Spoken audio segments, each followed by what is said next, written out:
وَلَا يَحْسَبَنَّ الَّذِينَ يَبْخَلُونَ بِمَا آتَاهُمُ اللَّهُ مِنْ فَضْلِهِ هُوَ خَيْرًا لَهُمْ بَلْ هُوَ شَرٌّ لَهُمْ۔ ہرگز گمان نہ کریں وہ لوگ کہ جنہیں اللہ تعالیٰ نے محض اپنے فضل و کرم سے دنیا کی زندگی میں کچھ نعمتیں دے رکھی ہیں کہ یہ ان کے لیے خیر ہیں، بل ہوا شر لہم، بلکہ اس میں تو ان کے لیے شر، برائی چھپی ہوئی ہے۔ اب یہ اسپیسیفکلی ان لوگوں کی طرف روئے سخن ہے جو لوگ دنیا میں دیا ہوا اللہ کا مال اللہ کی راہ میں خرچ نہیں کرتے، اور ایٹ لیسٹ وہ جو ڈیٹم لیول ہے جو اوبلیگیٹری ہے ہر انسان کے اوپر، 40واں حصہ اپنے مال میں سال میں ایک دفعہ نکالنا یعنی زکوٰۃ، وہ اللہ کی راہ میں خرچ نہیں کرتے بلکہ مال جوڑ کر اس سے مزید مال کمانے کی فکر میں لگے رہتے ہیں۔ یہ اسپیسیفکلی ان کے بارے میں ہے کیونکہ اسی آیت کے اگلے ٹکڑے میں اس کا ذکر بھی آ جائے گا کہ کن لوگوں کو ایڈریس کیا جا رہا ہے۔ اسلام میں مال جوڑنا فی نفسی ہی کوئی حرام نہیں ہے، مال جوڑنا اگرچہ ڈسکریج کیا گیا ہے کیونکہ یہ فتنہ ہے، لیکن اس کی اجازت موجود ہے اگر کوئی شخص اس کی زکوٰۃ ادا کر دیتا ہے، اور وہ زکوٰۃ ظاہر ہے کہ ہر چیز کی ڈیفرنٹ ہے۔ اللہ تعالیٰ ان لوگوں کو جو مال جوڑتے ہیں اور اللہ کی راہ میں خرچ نہیں کرتے بلکہ سودی ذہنیت ہے کہ مال کو پھر لگا کر پھر اس سے مزید مال کمانا، اور بس اسی 99 کے چکر میں لگے رہتے ہیں، ان کو اللہ تعالیٰ اس میں کہہ رہا ہے کہ یہ لوگ تو سمجھ رہے ہیں اللہ کا بہت فضل ہے۔ دنیا میں بھی آپ دیکھ لیں، جتنا بڑا بدماش ہے، جتنا بڑا پراپرٹی ڈیلر ہے جس نے لوگوں کا مال ناجائز طریقے سے ہڑپ کیا ہوا ہے، کسی کی زمین پہ قبضہ کیا ہوا ہے، کسی نہ کسی موقع کے اوپر کوئی چھکا مارا ہوا ہے، وہ یہی سمجھتا ہے کہ جی میرے پہ تو اللہ کا بڑا فضل ہے۔ تو اللہ تعالیٰ ہمارا ہے کہ دنیا کی دولت کسی کو ملنا یہ اس کے لیے خیر نہیں ہے، عین ممکن ہے اس میں شر چھپا ہو اس کے لیے۔ وہ اسی آیت کے اندر اب اللہ تعالیٰ ذکر فرما رہا ہے، سَيُطَوَّقُونَ مَا بَخِلُوا بِهِ يَوْمَ الْقِيَامَةِ، اس مال کا توق ان کے گلوں میں ڈالا جائے گا جس کے ساتھ انہوں نے بخل کے ذریعے، کنجوسی کے ساتھ مال دنیا میں جوڑا تھا، یہ مال کا ایک توق بنا کے ان کے گلے میں ڈال دیا جائے گا۔ یہ ہار نہیں ہے، توق ہے۔ صحیح بخاری اور صحیح مسلم کی متفقن علیہ حدیث ہے، اللہ کے محبوب صلی اللہ علیہ وآلہ وسلم نے فرمایا، جس نے دنیا میں ایک بالشت زمین کسی کی دبا لی، ایک بالشت صرف 9 انچ، تو 7 زمینوں کا توق قیامت والے دن اللہ تعالیٰ اس کے گلے میں ڈالے گا۔ جناب یہ آپ کبھی یہ جو لوگ فوج کی نوکری کرتے ہیں نا، تو اس میں ایک ٹرم یوز ہوتی ہے پٹھو باندھنا۔ کسی کو سزا دینی ہوتی ہے نا، 20-25 کلو کا وزن اس کی پیٹھ پہ لا دیا جاتا ہے اور پھر کہا جاتا ہے فلاں پہاڑی پہ چڑھ، اور جس کو 7 زمینوں کا توق لا دیا جائے تو وہ تو آپ سمجھ سکتے ہیں کہ اس کا تو کچھ عمر ہی نکل جائے گا۔ صحیح بخاری اور مسلم دونوں میں یہ حدیث بھی موجود ہے کہ اللہ کے محبوب صلی اللہ علیہ وآلہ وسلم نے فرمایا، جس نے دنیا میں مال جوڑا، اور اس کے لیے ٹرم عربی میں استعمال ہوتی کنز، وہ مال جو آپ جوڑ کے رکھتے ہیں اور اللہ کی راہ میں خرچ نہیں کرتے، کنز بنا کے رکھا، اللہ تعالیٰ وہ مال ایک گنجے سانپ کی صورت میں اس کے گلے میں توق بنا کے ڈال دے گا جو اس کی بانچیں یوں چیر دے گا۔ اور اس کا کلائمیکس ہے سورہ التوبہ کے اندر، جس میں اللہ تعالیٰ نے فرمایا کہ جو کنز بنا کے رکھتے ہیں سونا چاندی اور دنیا کے مال و دولت کو، قیامت والے دن ہم انہی دھاتوں کو پگھلائیں گے، اور یہ پگھلا ہوا سونا اور چاندی ان کی پیٹھ پہ، ان کے ماتھوں کے اوپر اور ان کے پہلوؤں کے اوپر داغیں گے۔ آپ ذرا امیجن کر سکتے ہیں یہاں پہ کبھی سٹیل مل کی آپ جہاں پہ وہ لوہا گرم کیا جا رہا ہوتا ہے اور لیکوڈ فارم میں ہوتا ہے، اس کے اندر کوئی انگلی رکھنا تو بڑی دور کی بات ہے، اس کے قریب سے بھی نہیں کوئی گزر سکتا۔ تو سونا چاندی جو لوگ جوڑ کے رکھتے ہیں، اللہ تعالیٰ فرماتا ہے یہ گرم کر کے نا داغ لگایا جائے گا ان کو، ان کے اوپر نشان رکھے جائیں گے، اور پھر اللہ تعالیٰ فرمائے گا یہ ہے وہ کنز جو تم دنیا میں جوڑ کے رکھا کرتے تھے۔ یہ سورہ توبہ میں آیات آ جائیں گی۔ تو یہ بہت کریٹیکل ایشو ہے مال سے، اسی لیے اللہ کے پیغمبروں کے ماننے والے لوگ وہ زہد کی زندگی گزارا کرتے تھے، کیونکہ اس کے اندر فتنہ پوشیدہ ہے۔ دو چار اصحاب کی آپ کو مثال ملتی ہے کہ وہ مالدار تھے، لیکن وہ مثال بھی آدھی کوٹ کی جاتی ہے، جو انہوں نے اللہ کی راہ میں خرچ کیا ہوا ہے اس کا کوئی ذکر ہی نہیں کرتا۔ جامعہ ترمذی میں حدیث ہے، 3 مواقع پر سیدنا عثمان کو اللہ کے محبوب صلی اللہ علیہ وآلہ وسلم نے جنت کی بشارت دی۔ پہلی دفعہ جب انہوں نے مسجد نبوی کی وسعت کے لیے زمین وقف کی خرید کے، دوسرے موقع پر جب میٹھے پانی کا کنواں نہیں تھا جو عرب کے ریگستانی ماحول میں ایک ایشو ہوتا تھا، وہ لے کے انہوں نے اللہ کی راہ میں خیرات کیا، اور تیسرا غزوہ تبوک جو جیش العسرہ تنگی والا جہاد تھا سب سے مشکل، اس میں انہوں نے ساز و سامان کے لدے ہوئے اونٹ اللہ کے نبی علیہ السلام کی خدمت میں پیش کر دیے۔ اور جامعہ ترمذی میں تو الفاظ ہیں کہ 1000 سونے کی اشرفیاں دیں، اور نبی علیہ السلام اتنے خوش ہوئے کہ آپ نے وہ اشرفیاں اپنی جھولی میں ڈالی اور ان کو یوں الٹ پلٹ کرتے تھے اور فرماتے تھے عثمان آج کے بعد جنتی ہے، چاہے جو مرضی کرے۔ لیکن وہ اسی کو کہا گیا جس نے جو مرضی نہیں کرنا تھا، اللہ کی مرضی والا کام کرنا تھا، انہی کو گارنٹی دی گئی ہے۔ 1000 اشرفیاں آپ امیجن کر سکتے ہیں؟ 4 سونے کی جو اشرفیاں ہوتی تھی نا، جنہیں دینار کہا جاتا تھا، وہ آج کا 7.5 تولے سونا بنتا ہے، اور 7.5 تولے سونا آج کل آپ سمجھ لیں، چلے راؤنڈ اپ بھی کر کے 1 ملین تو بن ہی جاتی ہے نا رقم۔ 4 دینار 1 ملین آج کا، اور 1000 دینار آپ امیجن کر سکتے ہیں، اور یہ ایک موقع۔ سر یہ بات کرنا آسان ہے، لہٰذا ان امیر اصحاب کی مثال دینا غلط ہے، اتنا حوصلہ کسی کے اندر نہیں ہوتا۔ یہاں پہ بھی جتنے امیر لوگ ہیں نا، آپ ان کے دسترخوان چلتے ہوئے دیکھیں گے، اللہ کی راہ میں انہوں نے خیراتی ادارے بنائے ہوئے ہوں گے، اور اگر آپ ان سے پوچھیں کہ یار آپ اپنی زکوٰۃ کیلکولیٹ کرتے ہیں، وہ کہتے ہیں جی ہم تو بغیر حساب و کتاب کے اللہ کی راہ میں دیتے ہیں۔ تو یہ کون سا دین ہے جس میں بغیر حساب و کتاب کے اللہ کی راہ میں دیا جاتا ہے؟ یہ لوگوں نے ایک عجیب سی ٹرم بنائی ہوئی ہے، بغیر حساب و کتاب کے۔ اللہ نے تو کوئی چیز بغیر حساب و کتاب کے نہیں رکھی ہوئی ہے۔ نمازیں حساب کے ساتھ رکھی ہیں، بغیر حساب کے 5، اور ہر نماز کی رکعتیں بھی ہیں۔ اگر کوئی فجر کی 2 کی بجائے 3 پڑھ لے کے خیر ہے یا اللہ ایک فالتو ہی رکھ لے، تیرے ساتھ کیا حساب کرنا، اس کے وہ 2 بھی 0 سے ملٹیپلائی ہو جائیں گے۔ یہ کیا آپ نے لوگوں کو ڈاکٹرن سمجھا دی ہے بغیر حساب و کتاب کے؟ ایک ایک چیز حساب کے ساتھ۔ طواف کعبہ کے چکر ہے 7 ہیں، 8 کریں گے تب بھی طواف نہیں ہوگا، 6 کریں گے تب بھی نہیں ہوگا۔ دنیا میں بھی اگر کسی تالے کو آپ نے کھولنا ہے تو اس کی چابی کے کنگرے ہیں، ایک کنگرا زیادہ ہو یا کم ہو، وہ تالا نہیں کھلتا۔ حساب کتاب اس لیے رکھا جاتا ہے تاکہ کسی آپ ڈیکورم کے ساتھ چیزوں کو فالو کریں۔ قرآن بغیر حساب و کتاب کے تو نازل نہیں ہوا، 114 صورتیں ہیں اس کی، ہر صورت کی مخصوص آیات ہے۔ اس طرح نہیں ہوتا، یہ صرف انہوں نے جان چھڑائی ہوتی ہے، اصل میں انہیں یہ ڈر ہوتا ہے ہم نے حساب و کتاب کیا تو ابھی تو ہم 5 روپے خرچ کر رہے ہیں، ہمیں تو 5 لاکھ روپے خرچ کرنا پڑ جانا ہے، تو وہ کہتے ہیں بغیر حساب کے کر رہے ہیں۔ اچھا تو ان سے پوچھیں یہ جو آپ اپنے کاروباری معاملات ہیں بغیر حساب و کتاب کے کرتے ہیں؟ نہیں۔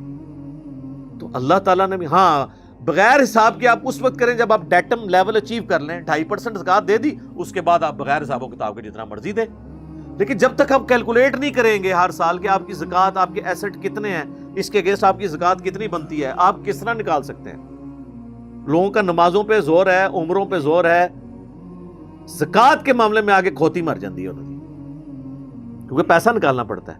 ویسے تو آپ کو لگتا ہے بڑا آسان ہے جی، 1,00,000 روپے پہ 2,500 بہت آسان ہے، 1 کروڑ پہ 2.5 لاکھ بھی شاید آسان ہو، 1 ارب پہ 2.5 کروڑ نکالنا یہ مشکل ہو جائے گا، اور اگر 10 ارب ہیں تو آپ دیکھ لیں کہاں پہ بات جا کے نکلے گی۔ تو یہ جب بڑی رقم ہوتی ہے نا تو پھر تو اس کے اگینسٹ وہ جو خرچ کر رہے ہوتے ہیں وہ بہت کم ہوتا ہے، تو کیلکولیشن کرنا ضروری ہے۔ تو اللہ تعالیٰ ہمارا یہ توق ان کے گلوں میں ڈالا جائے گا۔ اسی لیے اصحاب رسول صلی اللہ علیہ وآلہ وسلم رضی اللہ عنہم اجمعین اور اہل بیت علیہم السلام اجمعین، ان کی زندگی آپ دیکھیں گے بڑی فقر میں گزری ہے۔ بخاری مسلم دونوں میں حدیث ہے ابو ذر غفاری کے بارے میں، میرا ایک کلپ بھی ہے۔ حضور علیہ السلام فرمایا ابو ذر وہ احد پہاڑ دیکھ رہے ہو؟ کہتے ہیں میں دل میں سوچنے لگا کہ حضور مجھے کسی کام سے وہاں بھیجیں گے، تو میں نے کیلکولیشن شروع کر دی کہ میں جاؤں گا اور اس ٹائم تک نماز تک واپس آ جاؤں گا۔ ظاہر ہے احد پہاڑ وہاں سے ایٹ لیسٹ 5-6 کلومیٹر تو ہے مسجد نبوی سے۔ تو نبی علیہ السلام فرمایا کہ اگر یہ احد پہاڑ سونے کے برابر ہو تو 3 دن نہیں گزریں گے کہ میں اللہ کی راہ میں خرچ کر دوں گا. اور آپ نے کیا ہے پریکٹیکلی. آپ کی فقر کی زندگی اڈاپٹڈ تھی. آپ صلی اللہ علیہ وآلہ وسلم کو اللہ نے غزوہ خیبر کے بعد مال غنیمت خمس کے ذریعے وسعت دے دی تھی، لیکن پھر بھی نبی علیہ السلام نے پوری زندگی زکوٰۃ نہیں دی. مال جوڑے ہی نہیں ہے، زکوٰۃ کہاں سے ہوگی؟ جو جوڑے گا وہ زکوٰۃ نکالے گا نا. جو آئے اور بس سبسسٹنس لیول پہ رکھ کے خرچ کر دے اللہ کی راہ میں، اس نے زکوٰۃ کہاں سے نکالنی ہے؟ اور آپ کی تربیت کا نتیجہ یہ تھا کہ آپ کے اہل البیت میں سے بھی بعد میں جب رومن اور پرشین امپائر کے خزانے مسلمانوں کے قدموں میں ڈھیر ہوئے تو مال غنیمت میں سے لاکھوں دینار بھی ملتے تھے نا ان کو، تو وہ خیرات کر دیا کرتے تھے. وہ تو ایک پوری آپ سمجھ لیں واقعات کی لسٹ ہے. اب اما عائشہ سے جب نبی علیہ السلام کے بارے میں وہ روایت کرتی ہیں بخاری مسلم دونوں میں کہ نبی علیہ السلام کہ گھر والوں کا محمد اور آل محمد کا یہ حال تھا کہ بعض اوقات 1 مہینہ، بعض اوقات 2، بعض اوقات 3 مہینے تک گھر میں چولہا بھی نہیں جلتا تھا، کچھ پکانے کے لیے ہوتا ہی نہیں تھا. 2 کالی چیزوں پہ کھجور اور پانی کے اوپر گزارا ہوتا تھا. اور یہ کھجوریں بھی ٹنوں ٹن نہیں، ٹوکریوں کی ٹوکریاں نہیں. 2 کھجوریں صبح، 2 شام کو، 1 میٹھا پانی کا پیالہ صبح کے وقت، 1 شام کے وقت. ٹھیک ہے. آج یہ بات کرنا آسان ہے. آج ہم میں سے اکثریت عام لوگ بھی کیسر و کسرا کی زندگی گزار رہے ہیں فیسلٹیز کے پوائنٹ آف ویو سے، شاید ان سے بہتر. اور رومن اور پرشینز امپائر جب رات کو سوتے تھے تو سوتے وقت ان کو کوئی پنکھا نہیں چل رہا ہوتا تھا نا کہ جی ہاں جی سر جی ہوں سوتے ہوتے ہوں پنکھا چلیے تو اڑے تو سوتے بھی ایئر کنڈیشن چل رہا ہوتا ہے. ہاں البتہ یہ حدیث صرف بیان کرنے کے لیے بخاری مسلم کی کہ نبی علیہ السلام کو جب سیدنا عمر ملنے گئے تو ان کے جسم پہ چٹائی کے نشان تھے، یعنی مطلب یہ کرتا بھی نہیں پہنا ہوا تھا، صرف تہمت تھی. تو رونا شروع کر دیا. تو آپ نے فرمایا کہ کیوں رو رہے ہیں؟ ان کا یا رسول اللہ کیسر و کسرا دنیا کے مزے لوٹ رہے ہیں اور آپ اللہ کے نبی ہیں اور آپ کی یہ حالت ہے. آپ نے فرمایا کیا تم اس پہ راضی نہیں ہو کہ کیسر و کسرا دنیا کے مزے لوٹیں اور ہم آخرت کی سعادت لوٹ لیں؟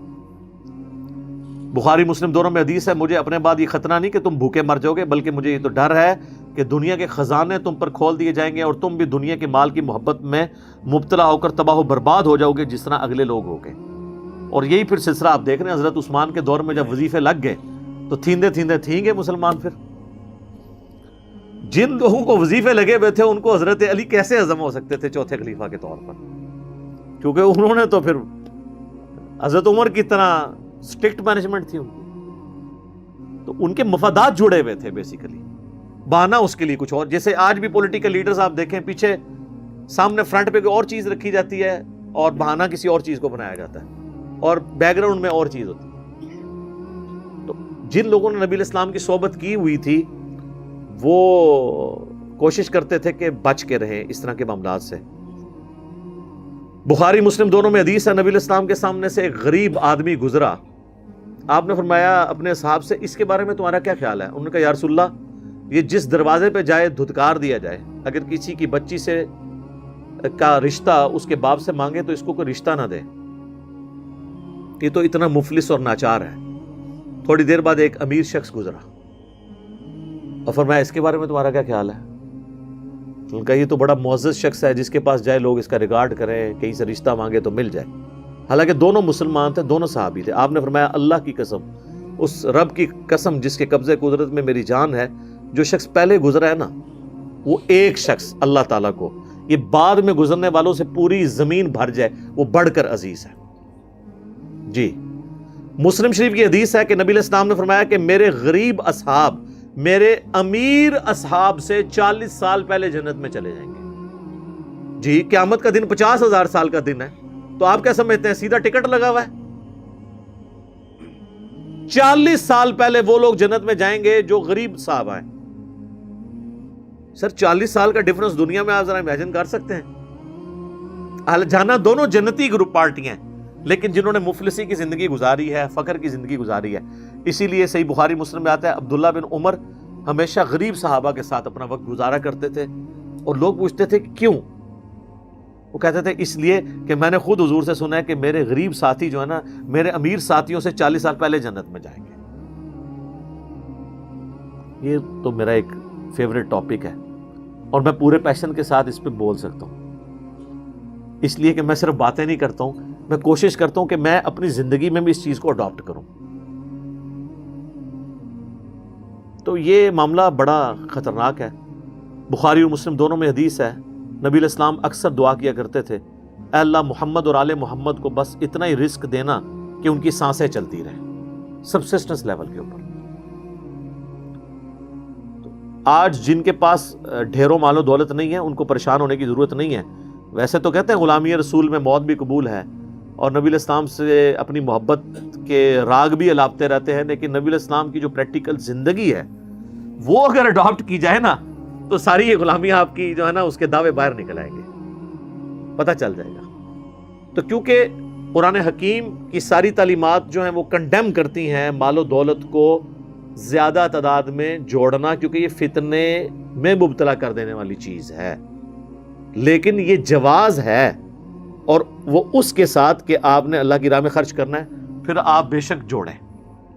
لیکن میں آپ کو یہ بتا دوں کہ اس وقت جتنے لوگ ارب پتی بنے ہوئے ہیں نا، انہوں نے زندگی میں کم از کم ایک چھکا ضرور مارا ہے کسی وقت میں. کہیں نہ کہیں انہوں نے ایسا معاملہ کیا ہے اور وہ تھریش ہولڈ پوائنٹ کراس ہوا اور اب معاملات چل پڑے. ورنہ حلال کے مال میں ساتھ ساتھ زکوٰۃ نکالیں تو مشکل ہوتا ہے کہ اس بڑے لیول پہ انسان پہنچ جائے. پہنچ سکتا ہے لیکن بہت کم. پھر ظاہر ہے کہ انسان کو آخرت کی فکر بھی ہوتی ہے. میں بالکل وہ صوفیوں والی بات نہیں کر رہا کہ جناب آپ جو کچھ مال ہے تو وہ مولوی صاحب کے حوالے کر کے تاکہ ان کے بچے وہ یاشی کرتے رہیں اور آپ خود بیٹھ جائیں. نہیں، یہ نہیں میں کہہ رہا. میں کہہ رہا ہوں جس چیز کا جتنا ریشو پروپورشن ہے اتنی ایفرٹ اس کے اندر پٹ کریں. لوگ 3 نوکریاں کرتے ہیں. جب ان کو کہا جائے کہ قرآن ایک صفحہ ترجمے سے پڑھنے کہتے ہیں ٹائم ہی نہیں ملتا. تو میرے بھائی ٹائم اسی ٹائم میں سے آپ نے ٹائم نکالنا ہے نا. اپنا ٹائم ٹیبل بنائیں، ریشو پروپورشن میں چیزوں کو ڈیوائڈ کریں. ویسے لوگ کہتے ہیں جی دین دنیا ساتھ ساتھ. وہ سر یہ نہ بات کیا کریں، یہ دنیا کا مشکل ترین کام ہے. دین دنیا ساتھ ساتھ یعنی 12 گھنٹے آپ نے دین کو دینے اور 12 دنیا کو. آپ تو 12 منٹ نہیں نکال سکتے اگر اسپیسیفکلی دیں. اگر کہتے ہیں نا ہم یہ باقی سارے معاملات بھی، رزق کمانا بھی عبادت ہے، یہ ٹھیک ہے، یہ اپنی جگہ ہے، لیکن اسپیسیفکلی جس طرح آپ دنیا کو ٹائم دیتے ہیں اسی کنسنٹریشن کے ساتھ دین کو ٹائم دینا بڑا مشکل کام ہے. وہ تو آپ نے کرنا ہی کرنا ہے کہ آپ نے زندگی کے ہر لمحے میں دیکھنا ہے کہ کون سی چیز اللہ اور اس کے محبوب صلی اللہ علیہ وآلہ وسلم کی نافرمانی کی طرف لے کے جا رہی ہے اور کون سی تابع فرمان بننے کی طرف. وہ تو آپ نے کرنا ہے. 0-1 بولین الجبرا والی صاحب ہے، وہ چلنا ہے. لیکن اسپیسیفکلی بھی تو ٹائم نکالنا ہے، اسی ٹائم میں سے ٹائم نکالنا ہے. وہ مشکل کام ہو جاتا ہے. تو اللہ تعالیٰ ہمارا یہ ان کے لیے شر ہے اور ان کے گلے میں توق ڈالا جائے گا قیامت والے دن. سورہ توبہ میں چل کے یہ بھی آیت آئے گی، یہ جو مال اور اولاد تمہیں ہم نے دی ہوئی ہے نا، ہم چاہتے ہیں اسی کے ذریعے تمہیں عذاب دیں. اگلے زمانوں میں قبائلی سسٹم میں جس کے زیادہ بیٹے ہوتے تھے وہ اپنے آپ کو پاورفل سمجھتا تھا. تو اللہ تعالیٰ فرمایا کہ تم یہ سمجھ رہے ہو تمہارے لیے عذاب کا ذریعہ بھی ہو سکتا ہے مال اور دولت اور اولاد بھی. دیکھ لیں کتنے لوگ ہیں ذلیل و خوار ہو گئے. میں پاکستان میں کتنے ارب پتی لوگوں کو جانتا ہوں جن کی اولاد ان کو منہ پہ گالیاں نکالتی ہے، کوڑی کی عزت نہیں کرتی ہے. کتنے شریف ماں باپ ہوتے ہیں اور اولاد ان کے لیے وہ بالے جان بن جاتی ہے. اور واصف علی واصف صاحب کہتے ہیں میں ایک مسجد میں گیا تو میں نے ایک شخص کو دیکھا، بلکہ وہ تو بتا رہے تھے داتا دربار کا، کہ اس کی مسجد میں ایک شخص بیٹھا ہوا تو وہ اللہ سے دعا کر رہا کہ اللہ آج سے 25 سال پہلے جو میں نے تجھ سے دعا کی تھی وہ واپس لے لے. تو کہتے ہیں میں نے کہا یہ کیا دعا کر رہا ہے؟ کہا کہ وہ کہنے لگا میری صرف بیٹیاں تھیں تو میں نے رو رو کے اللہ تعالیٰ سے ایک بیٹا مانگا اور وہ پڑ گیا نشے میں، میرا سارے گھر کا سامان بیچ گیا. اب میں کہتا ہوں اسے تو بہتر تھا اولاد نہ ہی ہوتی. یہی چیز اللہ تعالیٰ نے مسئلہ تقدیر سمجھایا نا قصہ موسیٰ اور خضر میں قرآن حکیم کے اندر. جو ایک بچے کی گردن مروڑ دی تھی، وہ ناک قتل نہیں کیا تھا، اسرائیل کی ڈیوٹی اس نے سنبھالی تھی. اس نے چھوٹی عمر میں اللہ نے کہا کہ موت اس کو دے دی ہے، اس نے بڑے ہو کے تیرے لیے وبال بننا تھا. اس سے اللہ نے مسئلہ تقدیر سمجھایا کہ اگر دنیا میں آپ کو کوئی تکلیف پہنچے تو آپ اس میں چھپے ہوئے شر کو یاد کر لیں. یہ نہ 25 سال بعد دعا کر رہے ہوں کہ اللہ واپس لے لے. تو اللہ نے اگر شروع واپس لے لیا تو آپ یہ سمجھیں اسی میں میرے لیے بھلائی ہے. سورۃ البقرہ میں ہے بعض چیزوں میں تم سمجھتے ہو وہ بظاہر خیر نظر آ رہی ہے، اس میں شر تمہارے لیے چھپا ہوتا ہے، اور بعض اوقات کوئی شر والی چیز ہے اس میں خیر تمہارے لیے چھپا ہوتا ہے. اللہ جانتا ہے، تم نہیں جانتے. تو اس لیے اگر کوئی اللہ کی طرف سے تکلیف آئے تو انا للہ و انا الیہ راجعون، یہ ہمارا ایٹیچیوڈ ہونا چاہیے۔ تو اللہ تعالیٰ ہمارے ہم تو چاہتے ہیں کہ قیامت والے دن اس مال کو ان کے گلوں کا توق بنا دیں جو دنیا میں انہوں نے جوڑا تھا۔ وَلِلَّهِ مِيرَاثُ السَّمَاوَاتِ وَالْأَرْضِ، آسمانوں اور زمین کی میراث تو اللہ کی ہے۔ لوگ تو کہتے ہیں میرے مرنے کے بعد فلاں وارث، اصل میں سب نے ہی مر جانا ہے، الٹیمیٹلی وارث کون ہوگا؟ اللہ۔ لمن الملک اليوم للہ الواحد القہار واللہ بما تعملون خبیر، اور اللہ تعالیٰ دیکھ رہا ہے جو کچھ تم اعمال کر رہے ہو اس سے باخبر ہے۔ لقد سمع اللہ قول الذین قالوا ان اللہ فقیر، اللہ نے سن لی ہے ان لوگوں کی بکواس جنہوں نے کہا کہ اللہ تو فقیر ہے، وَنَحْنُ أَغْنِيَاء، اور غنی تو ہم ہیں۔ یہ یہودی تھے، یہ جس طرح پانڈ قسم کے لوگ ہوندے نے نا، دین کا بھی مذاق بنانے والے، اور یہودیوں میں یہ بہت چیز تھی، چرب زبانی۔ کہا گیا کہ کہنا ہے حتتن، اے اللہ ہمارے گناہوں کو معاف کر دے، جب جیریکو سٹی میں داخل ہونا ہے، یروشلم فتح ہوگا، انہوں نے کہنا شروع کر دیا حنتتن، ہمیں گندم چاہیے، الفاظ کو بگاڑنا۔ کہا گیا کہنا تم نے سمعنا و اطعنا، سنا اور ہم نے اطاعت کی، یہ کہتے تھے سمعنا و عصینا، سنا اور نافرمانی کی، ہر چیز کو بگاڑ کے الٹی بات کر۔ اور یہاں پر بھی انہوں نے مزاح کے طور پہ یہ بات کی کہ اللہ فقیر ہے، غنی تو ہم ہوئے، کیوں؟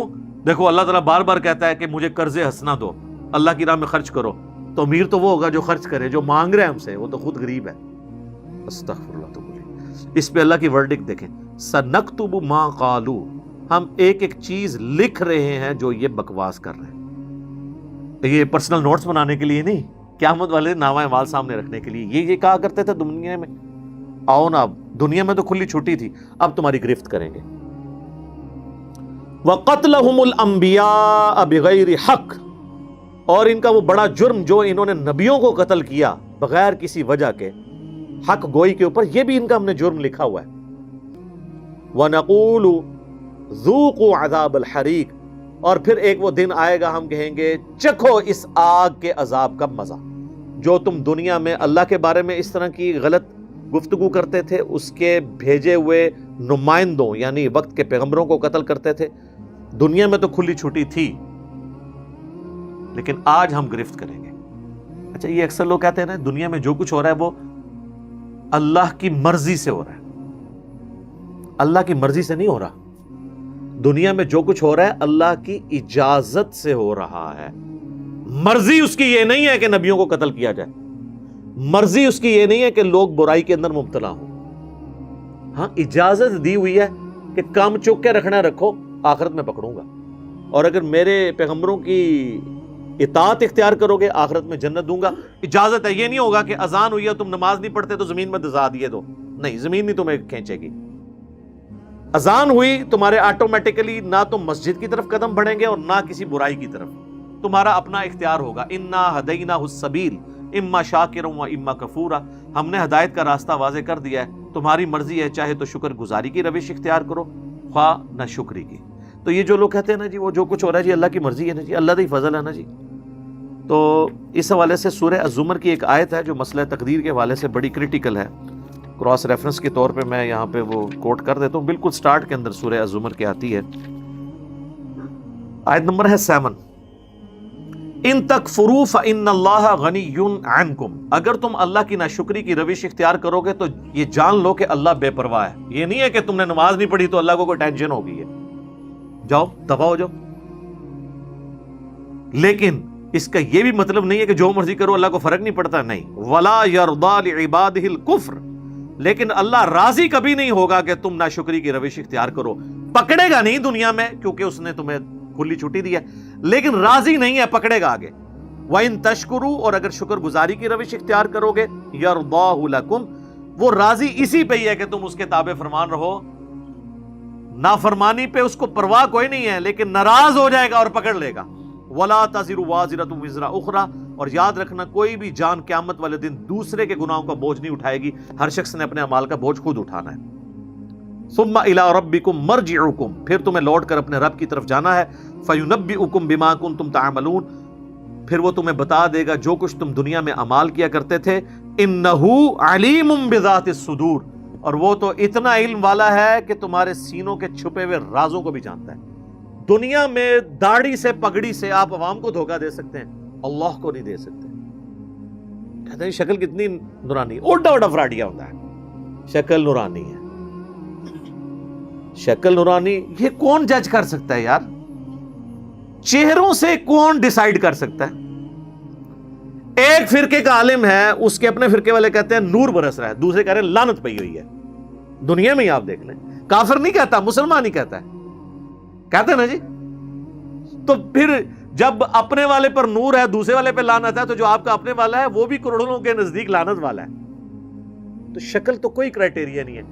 شکلیں تو تب کرائٹیریا ہو کہ شکل انسان خود بنا سکتا ہو۔ اسی لیے یاد رکھیں، مسئلہ تقدیر سے تعلق رکھتی ہیں وہ چیزیں جو آپ کے اختیار میں نہیں ہیں، اور جو چیزیں آپ کے اختیار میں ہیں اس پہ اللہ نے آپ کی پرسش کرنی ہے۔ میری شکل میرے ماں باپ چوز کرنا یہ میرے اختیار میں نہیں تھا، تو مجھے کیا مطلب نہیں پوچھا جائے گا تو جیلوں میں کیوں پیدا ہوا ہے؟ نہیں۔ ہاں، جو اللہ نے حکم دیا تھا کہ ان اچھائیوں کو اڈاپٹ کرنا، ان برائیوں سے بچنا، یہ مجھے اختیار دیا ہے، اس کے بارے میں میری پرسش ہوگی۔ تو اللہ تعالیٰ فرما رہا ہے کہ پھر ان سے کہا جائے گا چکھو اس آگ کا عذاب، ذالک بما قدمت ایدیکم، یہ ہیں وہ جو تمہارے ہاتھوں نے آگے بھیجے تھے نا اپنے کرتوت، یہ تو اپنی کیتیاں آگے آئی ہیں جنہوں پنجابی کہتے ہیں، یہ تمہارے کرتوت تھے جو تم دنیا میں تو کہتے تھے اللہ کا بڑا فضل ہے، میری یہ فلم بھی ہٹ ہو گئی ہے، یہ تمہارے کرتوت ہیں جو اب تمہارے سامنے آئے ہیں، یہ تمہارے۔ وَأَنَّ اللَّهَ لَيْسَ بِظَلَّامٍ لِّلْعَبِيدِ، اور یہ کہ اللہ تعالیٰ یقیناً اپنے بندوں پر ظلم نہیں کرتا۔ اگر قیامت میں اللہ نے پکڑا ہے تو دنیا میں کھلی چھٹی دی تھی، نبیوں کے ذریعے اور ان کے ذریعے کتابیں بھیج کے سلیبس کی فارم میں حق کا حق ہونا اور باطل کا باطل ہونا تم پر عیاں کر دیا تھا۔ اب یہ تمہارا فیصلہ تھا نا کہ تم نے کون سی چیز قبول کی ہے۔ الذین قالوا ان اللہ عہد الینا، اب یہ یہودیوں کا ذکر آ رہا ہے۔ دل بے ایمان پہ اجتا ٹیر، اگر دل بے ایمانی پہ اترا ہو تو آپ لیم ایکسکیوزز، جھوٹے بہانے بہت سے گھڑ لیں گے۔ نبی علیہ السلام پہ ایمان نہ لانے کا ایک بہانہ انہوں نے یہ بھی اڈاپٹ کیا کہ اللہ نے ہم سے یہ عہد لیا تھا کہ صرف اس پیغمبر کو ماننا ہے جو یہ معجزہ دکھائے کہ وہ اللہ کے لیے قربانی لا کر اوپن میدان میں رکھے اور ایک غیبی آگ آئے اور اس قربانی کو جلا کے راکھ کر دے، کیونکہ یہ بنی اسرائیل میں یہ ہوا کرتا تھا۔ مال غنیمت، جنگوں میں جیتا ہوا مال، کیونکہ جنگ میں کافروں کا مال ہتھیانا اس کا مقصد نہیں ہوتا، مقصد ہوتا ہے اللہ کے دین کی سربلندی۔ اسی لیے اگلی امتوں میں جو مال غنیمت ہوتا تھا نا، وہ کسی کو دیا نہیں جاتا تھا مجاہد کو، بلکہ وہ اوپن میدان میں رکھا جاتا تھا، ایک غیب سے آگ آتی تھی اس کو جلا کے راکھ کر دیتی تھی تاکہ دنیا کی لالچ کے لیے کوئی کام نہ کرے۔ ہماری امت میں اللہ تعالیٰ نے آسانی کی، بخاری مسلم میں حدیث ہے، مجھے 5 ایسی خصوصیات دی ہیں جو مجھ سے پہلے کسی نبی کو نہیں دی۔ ان میں سے ایک یہ ہے کہ مال غنیمت اللہ نے میرے لیے حلال کر دی، پہلے یہ حرام تھا۔ تو وہ کہتے تھے کہ غیبی آگ آئے، جس طرح کہ قابیل اور حابیل کا ذکر بھی سورۃ المائدہ میں آئے گا کہ اللہ تبارک و تعالیٰ نے حابیل کی قربانی قبول کر لی، قابیل کی نہیں کی۔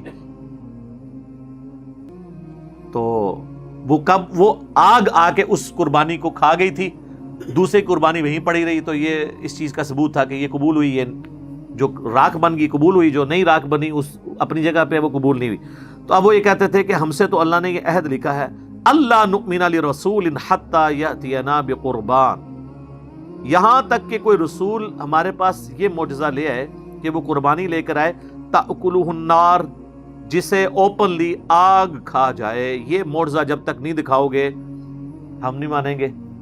اللہ تو میں قل، اے نبی ان سے فرما دیجئے، قد جاءکم رسل من قبلی، مجھ سے پہلے بھی کئی رسول آئے ہیں، بالبینات، روشن دلائل لے کر، وبالذی قلتم، اور وہ معجزے بھی لے کر آئے جو تم مجھ سے ڈیمانڈ کر رہے ہو، فلم قتلتموہم ان کنتم صادقین، تو تم نے ان پیغمبروں کو کیوں قتل کر دیا تھا اگر تم سچے ہو اپنی بات میں؟ ان کے لیے کوئی اور بہانہ کر لیا ہوگا۔ یہاں بھی یہی ہوتا ہے، آپ کوئی دین کی بات کریں، کہتے ہیں ڈگری لے کے آئے، ڈگری لے کے آ جائیں تو کہتے ہیں نہیں ڈگری تو آپ نے لی ہے لیکن وہ تو فرقہ ہی گمراہ ہے، تو اینڈ رزلٹ تو پھر لگتے مشکار ہی رہا نا۔ پاویں سر جڑا پاؤں کی طرف رکھیں یا سر رکھیں آپ سرہانے کی طرف، کمر تو درمیان میں رہے گی، اینڈ رزلٹ یہی ہوتا ہے۔ اور اگر آپ اس فرقے کی ڈگری بھی لیں تو آگے بات پتہ کرتے ہیں، بندہ ساڑھا سی لیکن بعد تمہیں پتہ زیادہ پڑھ کے نا خراب ہو گیا۔ اتنے بانے ہیں، میں کہتا ہوں شیطان بھی ہنستا ہوگا کہ علماء کرام کی تحقیقات کے اوپر، علماء کرام نہیں، علماء کرام، میں مجرم علماء کی بات کر رہا ہوں، اہل حق کی بات نہیں کر رہا۔ لیکن آپ نے مجھ سے پوچھنا نہیں کہ اہل حق کدھر ہیں، تو اللہ تعالیٰ ہمارا ہے کہ اگر تم نے پیغمبروں کو ماننا ہی ہوتا تو ان سے پہلے جو رسول گزرے، اچھا یہاں پہ رسول جو ہے بمانا نبی کیا ہے، یہاں پہ یعنی لغت کے معنوں میں یوز ہوا ہے، ورنہ میں نے پہلے بھی کئی دفعہ بتایا کہ جو ہم اصطلاح کے معنوں میں نبی اور رسول کا فرق کرتے ہیں، اس فرق میں کبھی رسول قتل نہیں ہوئے، قتل ہمیشہ انبیاء ہوتے تھے، کیونکہ رسول تو خود یہ دھمکی دیتے تھے کہ ہم پہ ایمان لاؤ، ادروائز بڑے دن کا عذاب آپ پکڑے گا۔ اگر وہ خود اٹھا لیے جائیں یعنی شہید کر دیے جائیں تو وہ دھمکی تو انہوں نے کافروں کو لگائی تھی، خود کیسے قتل ہو گئے؟ تو وہ اللہ تعالیٰ کا اصول ہے، کتب اللہ لأغلبن انا ورسلی، سورۃ المجادلہ میں آیا کہ اللہ تعالیٰ نے یہ طے کر لیا کہ میں اور میرے رسول غالب رہیں گے۔ یہاں پہ رسول کا لفظ آیا لیکن رسول اپنے لغت کے معنوں میں، کوئی بھی بھیجا ہوا، ایون سورہ یاسین میں آپ دیکھیں گے انبیاء نے جو اپنے فرستادے آگے بھیجے ان کے لیے بھی رسول کا لفظ استعمال ہوا ہے، یعنی انبیاء کے صحابہ بھی رسول ہیں، وہ رسول ہیں رسول اللہ کے رسول، یعنی رسول اللہ کے بھیجے ہوئے رسول۔ اس لیے آپ دیکھیں حضرت ابوبکر کو کہا جاتا تھا خلیفۃ الرسول، یعنی نبی علیہ السلام کے بعد صحابہ نے اجماع سے ان کو چنا۔ جب حضرت عمر آئے نا تو ان کے لیے پھر لفظ استعمال ہوا خلیفۃ الرسول، رسول اللہ کے خلیفہ کا خلیفہ۔ حضرت عمر نے سوچا جناب یہ تو معاملات آگے چلیں گے، تو اصحاب نے، حضرت عمر نے نہیں باقی صاحب نے مشورہ کیا کہ یہ تو ہماری زبان اتنی دیر ہمیں انتظار کرنا پڑتا ہے، کوئی آپ کو چھوٹا سا نام رکھ لیتے ہیں، تو ہم نے مشورے سے بہتر سمجھے آپ کو امیر المؤمنین کہیں، ورنہ جب تیسرا بندہ خلیفہ بنے گا تو یہ 3 دفعہ خلیفہ لگانا پڑ جائے گا۔ اب ان بیچاروں کو کیا پتا کہ بعد میں تو عام مولویوں کے نام کے ساتھ 10 القاب لگائے جاتے ہیں، مشکل کام کوئی نہیں ہے۔ ہاں، حجت الاسلام والمسلمین، شیخ التفسیر، شیخ القرآن، شیخ الحدیث، یادگار اسلاف، کتنی لمبی دمیں لگاتے ہیں، اور جتنی دفعہ نام لیتے ہیں اتنی لمبی دم لگاتے ہیں۔ تو یہ قسمت کی بات ہے، جو اہل تھے وہ تو ڈرتے تھے، امیر المومنین، مومنین کا چنا ہوا، دیٹس آل۔ یہاں پہ امیر المومنین جو ہے وہ اپنے آپ کو سمجھتا ہے کہ وہ ان پر حاکم اس اعتبار سے ہے کہ ان کا مالک ہو گیا، یہ محکوم ہے، وہ سمجھتے تھے ہمیں انہوں نے چنا ہے خدمت کے لیے، اور گورے اس کو فالو کر رہے ہیں۔ امریکہ میں دیکھیں سیکٹری آف ڈیفنس ہوتا ہے، اسسٹ کر رہے ہیں، بس یہ نہیں ہے کہ ان پہ حکمران بن گئے۔ فَإِن كَذَّبُوكَ، اگر یہ جھٹلا دیں آپ کو، فَقَدْ كُذِّبَ رُسُلٌ مِّن قَبْلِكَ، تو اے اللہ کے نبی آپ نے اس پہ زیادہ پریشان نہیں ہونا، یہ تو وہ قوم ہے یہودیوں کی کہ یہ تو اپنے خاندانی پیغمبر جو یہودیوں نسل تھے، آپ سے پہلے کئی پیغمبروں کو یہ جھٹلا چکے ہیں۔ جاءوا بالبینات، جو کہ روشن دلائل، بڑے بڑے معجزے ان کے پاس لے کے آئے تھے، والزبر والکتاب المنیر، اور صحیفے اور روشن کتابیں لے کے آئے۔ یہ تو اتنے ناہنجان ہیں، انہوں نے اپنی بنی اسرائیل میں پیدا ہونے والے پیغمبروں کا انکار کیا، آپ تو پھر بھی بنو اسماعیل میں ہیں، آپ کے ساتھ تو ان کا جیلسی فیکٹر بھی ہے۔ کل نفس ذائقۃ الموت، ہر ذی روح کو موت کا مزہ چکھنا ہے۔ اس میں دھمکی ہے کہ بھئی کب تک یہ یاشیاں کرو گے، مرنا ہے، اللہ کے حضور آنا ہے، پھر بدلہ لیں گے تم سے۔ وَإِنَّمَا تُوَفَّوْنَ أُجُورَكُمْ يَوْمَ الْقِيَامَةِ، اور تمہیں پورا بدلہ مل کے رہے گا اپنے اعمال کا قیامت والے دن، اچھے اعمال کیے تو ان کا اجر اور برے اعمال کیے تو اس کی سزا۔ فَمَنْ زُحْزِحَ عَنِ النَّارِ، پس جو بچا لیا گیا قیامت کے دن جہنم کی آگ سے، وَأُدْخِلَ الْجَنَّةَ، اور جنت میں داخل کر دیا گیا، فَقَدْ فَازَ، پس وہ کامیاب ہو گیا۔ اللہم اجعلنا منہم، اللہم انا نسألک جنت الفردوس مع النبیین والصدیقین والشہداء والصالحین، آمین۔ وما الحیاۃ الدنیا الا متاع الغرور، اور دنیا کی زندگی تو نہیں ہے مگر دھوکے کا سامان. یہ کنکلوڈ کیا اللہ نے اس بات کو. واقعی دھوکہ ہے, پتہ ہی نہیں چلتا, ایسے وقت گزرتا ہے. ہم جب اسکول کالج میں تھے, جن لوگوں کو دیکھتے تھے بڑی ایکٹیو لائف گزار رہے تھے, ان میں سے کئی لوگ فوت ہو چکے ہیں. اور جب بڑھاپے میں ان کی کسپرسی دیکھتے ہیں, بندہ حیران ہوتا ہے, یار یہ وہی بندہ تھا, ڈان تھا اپنے وقت کا, اور اب اس کی کیا حالت ہے. تو یہ غرور دنیا میں بھی اللہ ٹوٹتا ہوا دکھاتا ہے اگر کسی کے اندر موجود ہے. تو دنیا جو ہے یہ دھوکے کا سامان ہے. ایسا دھوکا ہے کہ پتہ ہی نہیں چلتا وقت گزرنے کا, اور وقت گزرتا چلا جاتا ہے.